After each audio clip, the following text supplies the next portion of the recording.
All right, welcome back, guys. We're on module 3 now of our bow making course. Today we're actually going to cover our bow strings. And before we can even get started on trying to make a bowstring, we have to cover our bowstring jigs. So the main kind out there that are most widely used are your Flemish jig, which is right here in front of me. I made this one already.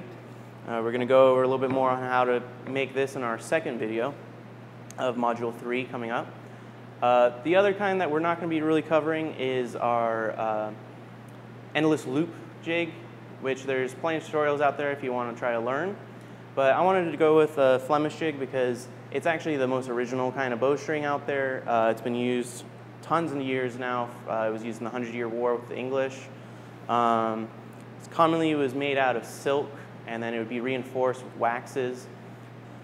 Now, one of the reasons that we were choosing the Flemish jig over the endless loop one is because you can actually get away with trying to make your Flemish jig. You can make the bowstring without the jig technically. You would have to just sit there and measure out each individual strand.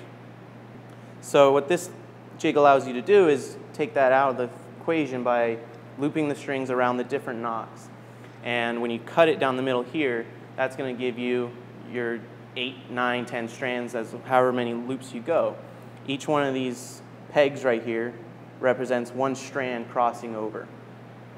And we'll go over that more in module 4 when we actually go on into how to use the jig. And we'll be making our bowstring for our project 2. Right now, let's go on to the second video, and we're going to go ahead and see how I made this. And then the third part of module 3, I'm going to show you how to do some alternative ways to make it look nice like this. This is going to be a tool, so if you're planning on being an archer long term and you're going to want to make a lot of your own bowstrings, you're not going to want to go pay high dollars at the archery store for the pre-made ones. So you're going to want this to last a long time.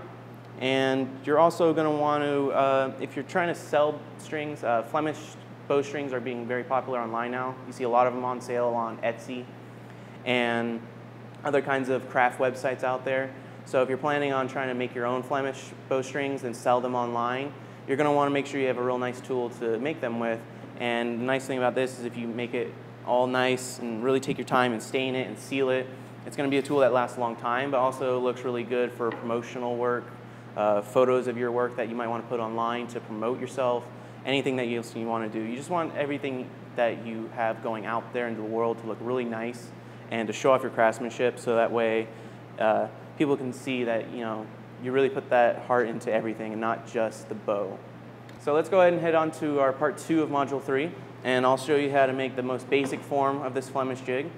And after that, we'll head over to part 3 of the video, where I'm going to show you how to really turn it into a nice tool that's going to last you a long time, stain it, make sure you get any kind of barbs off. We're going to show you how to make a little cutting plate here so you don't ruin the wood.